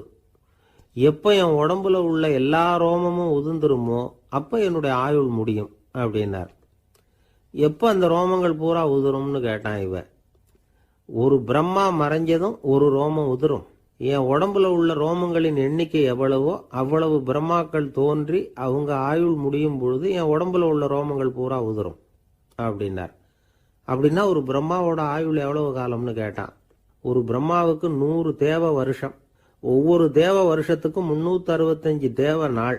ஒவ்வொரு தேவ நாள்லையும் ஒன்ன மாதிரி 14 இந்திரர்கள் தோன்றி மறைகிறாங்க அப்படின்னு மகரிஷி லோமேசர் சொல்றார். இதை கேட்டதும் இந்திரன் ஆடி போயிட்டான். அவ்வளவு ஆயுள் உள்ள இவரே அற்ப ஆயுள்னு சொல்றாரு. நான் என்னுடைய ஆயுளை பெருசா நினைச்சுக்கிட்டு பிரம்மாண்டமான அரண்மனை கட்டணும்னு ஆசைப்படுறேனே அப்படின்னு நினைச்சான். எனக்கு வீடு கட்டின வரைக்கும் போதும்னு விட்டான். அதனால நாமெல்லாம் நம்முடைய தேவைக்கு தகுந்த மாதிரி ஆசைப்படுறது தான் நியாயம். ஆனால் அப்படியே நடந்துக்கிறோம். மனுஷன் வந்து கடவுளையே ஏமாத்தி காசி வாங்கறதுக்குள்ள ஆசைப்படுறான். ஒரு தீக்குச்சி தீப்பெட்டியை பார்த்து கேட்டுதான், நாம 2 பேரும் தானே உரசிக்கிறோம், ஆனா நான் மட்டும் தீ பிடிச்சி எரிஞ்சு போறேன், நீ அப்படியே இருக்கிறிய அப்படின்னு தான். அதுக்கு தீப்பெட்டி சொல்லி இருக்குது, உனக்கு தலையில கணம் இருக்கு அதனால அழிஞ்சு போற அப்படின்னு தான். எப்படி இருக்கு பாருங்க இந்த பதில். தலையில கணம் உள்ளவங்க யாருமே சரியா இருக்க முடியாது. எவ்வளவு பெரியவங்களா இருந்தாலும் சரி, ரொம்ப கஷ்டம்தான் அது. கர்வம்ங்கிறது கூடவே கூடாது. இதை விளக்கறதுக்கு மகான் ஒருத்தர் ஒரு சம்பவத்தை சொல்றார். அர்ஜுனன் வந்து தீர்த்த யாத்திரை பண்ணானா. அப்போ தென்னிந்தியாவுக்கு வந்திருக்கிறான். ராமேஸ்வரத்துக்கு போனப்போ அங்க இலங்கைக்கு கல்லுலாம் அடுக்கி போடப்பட்டிருந்த பாலத்தை பார்த்தானா. ஒரு சின்ன குரங்கு அதுக்கு பக்கத்துல விளையாடிட்டு இருந்திருக்கு. அதை பார்த்துட்டு அர்ஜுனன் சிரிச்சிருக்கான். ஏன் சிரிக்கிறேன்னு கேட்டிருக்கு அந்த குரங்கு. ராமன் மிகச்சிறந்த வில் வீரன். அப்படி இருக்கிறப்போ அவன் வந்து இலங்கைக்கு அம்புகளாலேயே ஒரு பாலம் கட்டியிருக்கலாம். அதை விட்டுட்டு போயும் உன்ன மாதிரி குரங்குகளை துணையா வச்சுக்கிட்டு இப்படி ஒரு கருங்கல் பாலத்தை கட்டியிருக்கிறானே அப்படின்னு நானா. அம்புகளால பாலம் கட்ட முடியுமா அப்படின்னு கேட்டுதான் குரங்கு. ஏன் முடியாது, என்னால முடியுமேன்னு இருக்கான் அர்ஜுனன். அம்பால பாலம் கட்டலாம், இருந்தாலும் என்ன மாதிரி குரங்குகள் ஏறி நடந்தா அது தாங்குமா? அதனாலதான் ராமர் வந்து கருங்கல் பாலமே கட்டினார் அப்படின்னு குரங்கு சொல்லிச்சான். அப்படியே சொல்ற, நான் வேணும்னா இப்ப அம்புகளாலேயே ஒரு பாலத்தை கட்டுறேன், நீ அது மேல ஏறி நடந்து பார். பாலம் விழுந்துட்டுதுன்னா நான் தீ மூட்டி அதுல குதிச்சு உயிர் தியாகம் பண்ணி விடுறேன் அப்படின்னு நான் ரொம்ப கோபமா. உடனே அந்த சின்ன குரங்கு பெரிய உருவம் எடுத்துட்டுதான். கையில் கதையோட அர்ஜுனன் முன்னாடி நிற்கிறான் அனுமன். பார்த்தா, என்னுடைய தலைவர் ராமரையா இழிவா பேசுற, நீ இப்போ பாலம் கட்டு, நான் என்னுடைய பலத்தை காட்டுறேன் அப்படின்னு அனுமன். அர்ஜுனன் தன்னுடைய காண்டிபத்தை எடுக்கிறான், சரமாரியா அம்புகளை விடுறான். அதெல்லாம் ஒன்னோட ஒன்று கோத்துக்கிட்டு அப்படியே பாலம் மாதிரி நிற்கிது. அர்ஜுனன் தலை நிமிர்ந்து நின்னான். அனுமன் உயர கிளம்பி அங்கேருந்து பாலத்தில் பொத்துன்னு இறங்கினான். பாலம் அப்படியே நொறுங்கி போச்சு தூள் தூளா. என்ன அர்ஜுனா, இப்போ என்ன செய்ய போற அப்படின்னு நான் ஏளனமா. அர்ஜுனன் தலையை தொங்க போட்டுக்கிட்டான். சொன்னபடி தீ மூட்டி அதில் குதிக்கிறதுக்காக 3 தடவை சுற்றி வந்தான். அப்போ கிருஷ்ணர் அங்கே வந்தார். என்ன அர்ஜுனா, என்ன நடக்குது, என்ன இது அப்படின்னு ஒன்றும் தெரியாத மாதிரி கேட்டார். அர்ஜுனன் வாயை திறக்கிறதுக்கு முன்னாடி அனுமன் வாயை திறந்தான், நடந்ததை சொன்னான். அர்ஜுனன் சவால் விட்டபடி உயிர் திறந்தே ஆகணும்னு அனுமன். கிருஷ்ணர் யோசனை பண்ணார். நல்லது, இந்த சவால் விட்டதுக்கும் நடந்ததுக்கும் யார் சாட்சி? பெரியவர் ஒருத்தரை சாட்சியாக வச்சுக்கிட்டல்லவா நீங்கள் இந்த போட்டியை நடத்தியிருக்கணும் அப்படின்னார். அதனால் என்ன, இப்போ மறுபடியும் அந்த போட்டியை நடத்திவிட்டா போச்சு, என்னால் அந்த அம்பு பாலத்தை நொறுக்க முடியாதா அப்படின்னு அனுமன். சரி, இப்போ மறுபடியும் அது நடக்கட்டும்னார் கிருஷ்ணர். அர்ஜுனன் அம்பு பாலம் அமைச்சான். அனுமன் ஏறி குதிச்சான். பாலம் அசைஞ்சு கொடுக்கவே இல்லை, அவ்வளோ உறுதியாக இருக்கு. இப்போ அனுமன் தலையை குனிஞ்சுக்கிட்டான். அர்ஜுனன் நன்றியோட நிமிர்ந்து பார்த்தான். கிருஷ்ணருடைய தோள்கள்லேயும் முதுகள்லேயும் ரத்தம். என்ன சுவாமி, என்ன நடந்ததுன்னு நான் பதறி போய், உன் அம்பு பாலத்தை நான் தான் முட்டு கொடுத்து தாங்கிட்டு இருந்தேன். அனுமன் குதிச்சப்போ என் மேலே ஏற்பட்ட காயங்கள் இவை. பின்ன உன்னுடைய அம்பு பாலத்தினாலேயா பாலம் நின்னுதுன்னு நினைக்கிற அப்படின்னாரான். முதல்ல அர்ஜுனன், அப்புறம் அனுமன் 2 பேருக்குமே கர்வ பங்கம் ஆயிட்டு தான். அதாவது அவங்க கிட்ட இருந்த கர்வம் போயிட்டுது. யாரா இருந்தாலும் கர்வம் கூடாதுங்கிறத இதுல இருந்து நாம புரிஞ்சுக்கணும். இந்த காலத்துல நாமெல்லாம் எந்த விஷயத்துக்கெல்லாம் கர்வப்பட்டுக்கிட்டு இருக்கோம் தெரியுமா? 2 பெண்கள் தங்களுடைய கணவன்மார்களை பத்தி ரொம்ப பெருமையா பேசிக்கிட்டாங்களாம். அதுல ஒரு அம்மா சொல்லியிருக்கு, என் வீட்டுக்காரர்கிட்ட எந்த சப்ஜெக்ட் கொடுத்தாலும் சரி, அந்த விஷயத்தை பத்தி அழகா 1 மணி நேரம் பேசுவார் அப்படின்னாங்களாம். உடனே இன்னொரு அம்மா, அது என்ன பிரமாதம், என் வீட்டுக்காரருக்கு சப்ஜெக்டே தேவையில்லை, விஷயமே இல்லாம நாள் பூரா பேசிக்கிட்டு இருப்பார் அப்படின்னாங்களாம். ஆசைப்படுறதுல தப்பு இல்லை, ஆனா அந்த ஆசை தேவைக்கு தகுந்த மாதிரி இருக்கணும். தேவைக்கு மீறிய ஆசைகள் இருக்கு பாருங்க, அது தேவையில்லை. இந்த கருத்தை வலியுறுத்தது மாதிரி ஒரு கதை உண்டு. தேவேந்திரனுக்கு திடீர்னு வீடு கட்டணும்னு ஒரு ஆசை வந்துதான். வீடுன்னா நாம கட்டுற மாதிரி இல்லை. தேவேந்திரன் வீடுன்னா சும்மாவா, ஒரு பிரம்மாண்டமான அரண்மனை கட்டணும். அது மாதிரி இந்த 3 லோகத்திலயும் ஒரு அரண்மனை கிடையாது அப்படின்னு எல்லாரும் சொல்லணும். இது அவனோட ஆசை. உடனே தேவ தச்சரான விஸ்வகர்மாவை கூப்பிட்டான், உத்தரவு போட்டான். விஸ்வகர்மா தன்னுடைய உதவியாளர்களை எல்லாம் கூப்பிட்டு ஒன்னா சேர்த்துக்கிட்டார். படாத பாடுபட்டு ஒரு பெரிய அரண்மனையை கட்டி முடிச்சார். கட்டி முடிக்க 1000 வருஷம் ஆச்சு. தேவேந்திரன் பார்க்கறான். அவனுக்கு திருப்தி ஏற்படல. என்னுடைய அந்தஸ்துக்கு இது ரொம்ப சாதாரணமான கட்டிடம், இதை விட இன்னும் பெருசா கட்டு அப்படின்னா. தேவ தச்சர் திணறி போயிட்டார். அவரால் அதுக்கு மேல எதுவும் செய்ய முடியல. என்ன பண்றதுன்னு யோசனை பண்ணார். நேரா நாரதர் காலில் போய் விழுந்தார். நீங்க தான் என்ன இந்த பிரச்சனையிலிருந்து காப்பாற்றணும்னார். நாரதர் யோசனை பண்ணார். சரி, கவலைப்படாதேன்னார். நேரா இந்திரன் கிட்ட போனார். இந்திரன் நாரதரை பார்த்த உடனே வாங்கன்னு கூட்டிட்டு போய் அரண்மனையை காட்டினான். இது மாதிரி ஒரு அரண்மனையை நீங்க வேற எங்கேயாவது பார்த்துருக்கிறீங்களா அப்படின்னு ரொம்ப பெருமையா கேட்டான். நான் பார்த்ததில்ல, ஆனா என்னை விட வயசுல மூத்தவர் மகரிஷி லோமேசர், அவர் ஒருவேளை பார்த்திருக்கிறாரா என்னமோ அப்படின்னார். உடனே அவரை மனசுல நினைச்சு தியானம் பண்ணினார். அடுத்த கணம் லோமேசர் அங்க வந்தார்.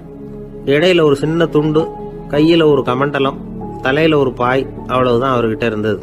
எதுக்காக தலையில இந்த பாய் அப்படின்னு கேட்டான் இந்திரன். என்ன மாதிரி அற்ப ஆயுள் உள்ள ஒரு ஜீவன் தனியா வீடு கட்டிக்கிட்டு திண்டாடணுமா? இந்த பாய் தான் ஒரு வீடு மாதிரி எனக்கு நிழல் கொடுக்குது அப்படின்னார் அவர். என்னது, உங்களுக்கு அவ்வளவு கொஞ்சமான ஆயுளா அப்படின்னு ஆச்சரியத்தோட கேட்டான் இந்திரன். ஆமா, இதை பாரு, என்னுடைய மார்புல ஒரு பொற்காசு அளவுக்கு ரோமம் உதிர்ந்துட்டுது.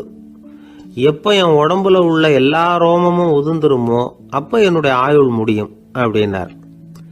எப்ப அந்த ரோமங்கள் பூரா உதிரும்னு கேட்டான் இவன். ஒரு பிரம்மா மறைஞ்சதும் ஒரு ரோமம் உதிரும். என் உடம்புல உள்ள ரோமங்களின் எண்ணிக்கை எவ்வளவோ அவ்வளவு பிரம்மாக்கள் தோன்றி அவங்க ஆயுள் முடியும் பொழுது என் உடம்புல உள்ள ரோமங்கள் பூரா உதிரும் அப்படின்னார். அப்படின்னா ஒரு பிரம்மாவோட ஆயுள் எவ்வளவு காலம்னு கேட்டான். ஒரு பிரம்மாவுக்கு 100 தேவ வருஷம். ஒவ்வொரு தேவ வருஷத்துக்கும் 365 தேவ நாள். ஒவ்வொரு தேவ நாள்லயும் ஒன்ன மாதிரி 14 இந்திரர்கள் தோன்றி மறைகிறாங்க அப்படின்னு மகரிஷி லோமேசர் சொல்றார். இதை கேட்டதும் இந்திரன் ஆடி போட்டான். அவ்வளவு ஆயுள் உள்ள இவரே அற்ப ஆயுள்னு சொல்றார். நான் என்னுடைய ஆயுளை பெருசா நினைச்சுக்கிட்டு பிரம்மாண்டமான அரண்மனை கட்டணும்னு ஆசைப்படுறேனே அப்படின்னு நினைச்சான். எனக்கு வீடு கட்டின வரைக்கும் போதும்னு விட்டான். அதனால நாமெல்லாம் நம்முடைய தேவைக்கு தகுந்த மாதிரி ஆசைப்படுறது தான் நியாயம். ஆனா அப்படியே நடந்துக்கிறோம். மனுஷன் கடவுளையே ஏமாத்தி காசி வாங்கறதுக்குள்ள ஆசைப்படுறான். ஒருத்தன் கடவுளை நினைச்சு தவம் இருந்தான். கடவுள் நேரில் வந்தார். தேவலோகத்துல ரூபாய்க்கெல்லாம் என்ன மதிப்புன்னு கேட்டான். அங்கெல்லாம் ரூபாய்ங்கிறது உங்க பணத்துல 1 கோடி ரூபாய்க்கு சமம். அதாவது தேவலோகத்துல 1 ரூபான்னா இங்க 1 கோடி ரூபா. அது மாதிரி எங்களுக்கு ஒரு நாள்ங்கிறது உங்க கணக்குல 1 கோடி வருஷத்துக்கு சமம் அப்படின்னாரு கடவுள்.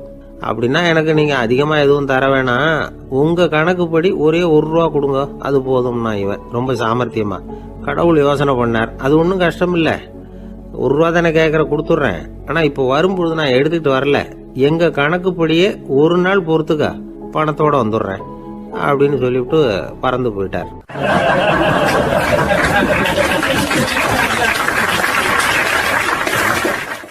ஒருத்தர் மனசுல நிம்மதி இல்லாம உட்கார்ந்திருந்தார். என்ன சார் விஷயம் அப்படின்னு விசாரிச்சேன். அகலக்கால் வச்சுட்டேன், அதுதான் அவதிப்படுறேன்னார். விவரமா சொல்லுங்கன்னு.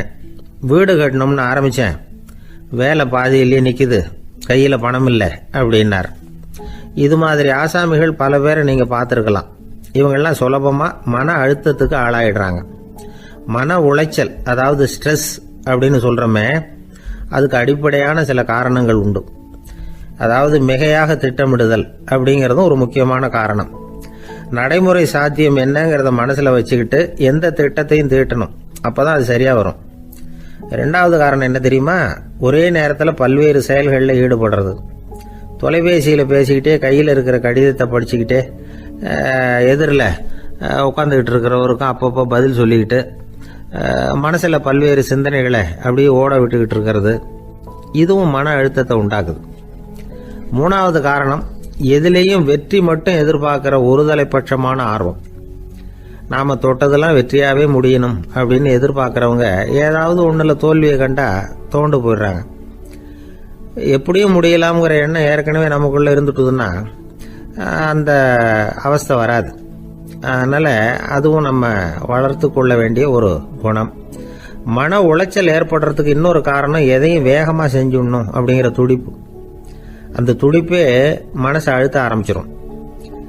எந்த ஒரு காரியத்திலையும் தாமதமோ இடையூறோ ஏற்பட்டா அதை பொறுத்துக்கிற மனப்போக்கம் வேணும். அது இல்லாதவங்க அழுத்தத்துக்கு ஆளாயிடுறாங்க. சில பேர் வேலைன்னு எந்த நேரம் பார்த்தாலும் வேலையே கதின்னு கிடப்பாங்க. பொழுதுபோக்குக்கோ உடற்பயிற்சிக்கோ குடும்பத்தில் உள்ளவங்க அல்லது நண்பர்கள் கூட கலந்துரையாடவோ கொஞ்சம் கூட நேரம் ஒதுக்க மாட்டாங்க.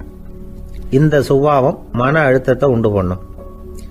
இதையெல்லாம் புரிஞ்சுக்கிட்டு அதிலிருந்து விடுபடுறது எப்படின்னு யோசிக்கணும். வல்லுநர்கள் இது தொடர்பாக சில யோசனைகளை சொல்லி வச்சிருக்கிறாங்க. அது என்னன்னா, வாழ்க்கைங்கிறது பிரச்சனைகளால பின்னப்பட்ட ஒன்று. அது எப்பவுமே முடிவடையாத ஒரு தொடர்கதை அப்படிங்கிறத முதல்ல நாம புரிஞ்சுக்கணும்.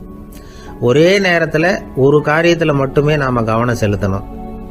அடுத்தவங்க காரியத்தில் தலையிடக்கூடாது. எதையும் பேச ஆரம்பிக்கிறதுக்கு முன்னாடி நம்மை நாமே கேட்டுக்க வேண்டிய கேள்வி 2. 1, நான் சொல்ல போறது ரொம்ப முக்கியமானதா? 2வது, நான் சொல்றத அவங்க கேட்கறதுக்கு ஆசைப்படுறாங்களா? நான் பேசுறதுக்கு அது சரியான நேரம் தானா? இதை யோசிச்சு பார்த்ததுக்கு அப்புறம் எதையும் பேச ஆரம்பிக்கணும். முடிஞ்ச அளவுக்கு வளைந்து போகிற சுபாவத்தை வளர்த்துக்கணும். நம்ம நேரம் விலை மதிப்பு இல்லாதது, அதை வீணாக்கக்கூடாது. சிரிக்க தெரியலனாலும் பரவாயில்ல, முகத்தில் கொஞ்சம் புன்முறுவலாவது காட்டணும். இதெல்லாம் ரொம்ப முக்கியம். அடுத்தவங்க ஏதாவது செஞ்சா உடனே நன்றி சொல்ல மறக்கப்படாது. தினமும் கொஞ்சம் நேரத்தை தனிமையில் செலவு பண்ணணும். மன உளைச்சல்ல இருந்து விடுபடுறதுக்கு 3 முக்கிய வழிகள் சொல்றாங்க. அதை சுருக்கமா ரெட் அப்படின்னு சொல்றாங்க. RED ஆங்கில எழுத்துல. அந்த முதல் எழுத்து R, அது என்னன்னா ரிலாக்ஸேஷன், அதாவது இடை ஓய்வு. 2வது E எக்ஸர்சைஸ், உடற்பயிற்சி. 3வது டயட், திட்டமிட்ட உணவு முறை. அதனால